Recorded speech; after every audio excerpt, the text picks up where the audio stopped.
दामोदर यादव और उसकी पत्नी लक्ष्मी के साथ दिल्ली के आखिरी बॉर्डर पर एक जगह पर मुर्गियों का फार्म लगाकर जी रहे थे। उन दोनों की कोई संतान नहीं थी। वैसे भी उम्र बढ़ते रहने से 500 मुर्गियों के फार्म को मेंटेन करते हुए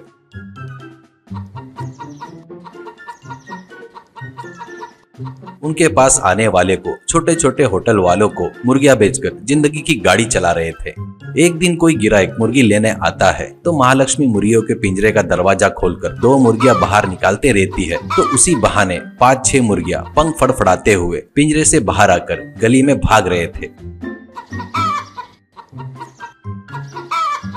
महालक्ष्मी अरे अरे मेरी मुर्गियां करके चिल्लाती है। वो आवाज सुनकर वही बाजू में खड़ा दामोदर भागते हुए आकर क्या हुआ रे ऐसा कहता है।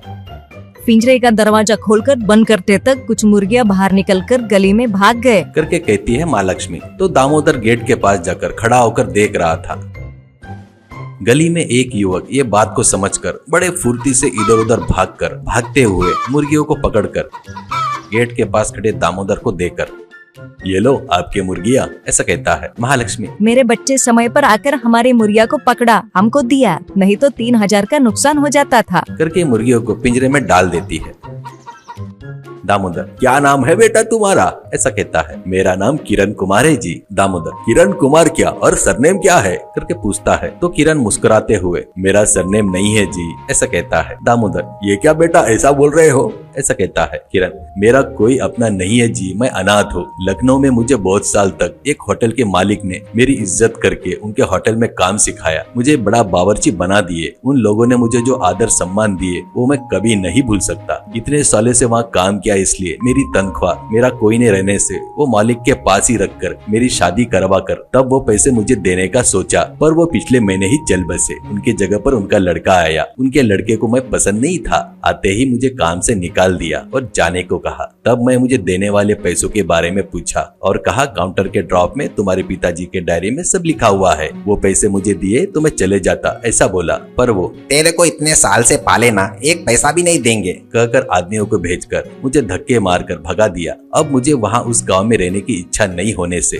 जेब में जितने पैसे थे और जो कपड़े पहना हूँ उस पर ही स्टेशन पर जाकर जो ट्रेन दिखी उसमें चढ़ गया और दिल्ली पहुँच गया। उस दिन से गली गली घूम रहा हूँ ऐसा कहता है। तो महालक्ष्मी अरे अरे इतनी तकलीफ है क्या बेटा, तेरे को देखे तो मुझे अगर लड़का रहता बिल्कुल तेरे जैसा, तेरे जितना ही रहता था ऐसा कहती है प्यार से। दामोदर हाँ तेरा कोई नहीं है करके दुखी मत हो, अब से तू हमारा लड़का है, तेरा नाम किरण कुमार यादव है करके किरण को प्यार से नजीक लेता है।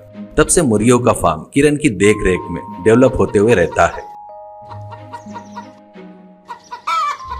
एक दिन किरण अपनी मुर्गियों की संख्या कम से कम 1000 हो गई है। वैसे कस्टमरों को मुर्गियों बेचते हुए एक गाड़ी लेकर उसमें सभी प्रकार के चिकन के आइटम बनाकर ऐसे घूमते हुए बेचे तो मुझे गाँव देखे जैसा होगा, अच्छा टाइम पास भी होगा ऐसा कहता है। तो महालक्ष्मी तू क्यों करना चाहता है रे इतनी मेहनत, अपने को किसी चीज की कमी है क्या ऐसा कहती है। तो किरण नौकरी करना पुरुषों का लक्षण है, कहते हैं ना माँ, जवान हूँ, शरीर में ताकत है, घर में खाली बैठना नहीं होता ऐसा कहता है। दामोदर पर सभी आइटम की डिश कौन बनाएगा ऐसा कहता है। किरण पिताजी मैं लखनऊ में उस होटल में चीफ शेफ का काम किया, ये बात मैंने आपको पहले ही बताया था, आप लोग भूल गए। वैसे भी पैसों के लिए नहीं पिताजी, मुर्गियों के पिंजरे को साफ करना, उनको दाना देना, वो पीने वाले पानी के प्लेट साफ रखना, रोज नया पानी भरना, उसमें ये सब काम सुबह 8 बजे तक हो जाते हैं। उसके बाद क्या काम रहता है, बोर होते रहता हूँ करके बोलता है। दामोदर तो ठीक है, तेरे को पसंद है ना वो काम करता बोले तो मैं क्यों नहीं बोलूंगा बेटा ऐसा कहता है। किरण अपने घर में बनाए सो सभी चिकन के आइटम्स रखकर एक गाड़ी लेता है। बढ़िया आराम से घूमते हुए रास्ते में बेचते रहता है।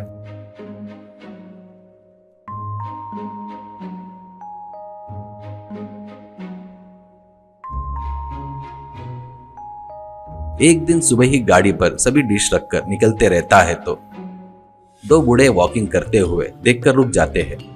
एक बूढ़ा क्यों बच्चे बढ़िया खुशबू आ रही है, नया नया लगाया है क्या गाड़ी ऐसा कहता है। तो किरण हाँ जी गाड़ी लगाकर हफ्ता भरी हुआ है ऐसा कहता है। तो और एक बूढ़ा तू बनाए सो आइटम देख रहा हूँ तो बगैर खाए ही पेट भर गया बेटा ऐसा कहता है। किरण तुरंत 2 प्लेट लेकर 2 चिकन लेग पीस रखकर उन दोनों को देने जाता है तो वो दोनों एक दूसरे का मुंह देखकर अभी नहीं चाहिए रे, फिर कभी आएंगे खाएंगे ले, ऐसा कहते हैं। किरण, अरे ये क्या अंकल, आप जैसे इसका टेस्ट देखकर अच्छा है करके बोले तो इसे बनाया इसलिए मुझे बहुत अच्छा लगेगा, ऐसा कहता है। दूसरा बूढ़ा, ये बात नहीं है लड़के, हम यही बाजू में आर ओल्ड एज होम्स में रहते हैं, रोज इस समय वॉकिंग करने आते हैं। हम ही नहीं सभी 10 लोग हैं। असल में बात ये नहीं है, हमारे पास पैसे नहीं है, ऐसा कहता है। किरण एक क्षण रुककर कोई बात नहीं ले लो, ऐसा कहता है। एक जन, बच्चे हम होने के लिए बूढ़े ही है पर बहुत अभिमानी है, ऐसे लोग नहीं है, बगैर पैसे दिए हम कुछ नहीं लेते और हम लोग चिकन लेग पीस जैसे आइटम पचा नहीं सकते बेटा, ऐसा कहता है। तुरंत किरण गाड़ी में से क्रिस्पी चिकन विंग्स दूसरे प्लेट में रखकर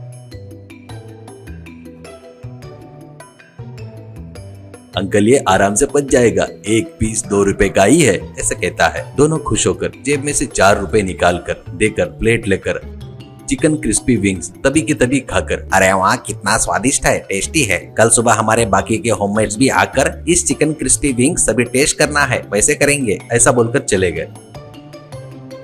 तभी वहां पर आकर वो सब देखकर दामोदर, क्या किरण 100 रुपए की क्रिस्पी विंग 2 रुपए में ही दिया क्यों, ऐसा कहता है। किरण हल्की सी मुस्कान के साथ, इस उम्र में उनके टेस्ट को उनकी पसंद को कौन देखने वाला है पिताजी, इसलिए अब से इस गाड़ी पर बेच रहे चिकन विंग्स उनको देने का रेट सिर्फ 2 रुपए में ही है, ऐसा कहता है। दामोदर किरण के कंधे पर हाथ रखकर, you are very good human being, ऐसा कहता है। अगले दिन सुबह ही किरण कहीं भी न जाकर आधे गाड़ी भरकर क्रिस्पी विंग्स रखकर सीनियर सिटीजन की राह देख रहा था।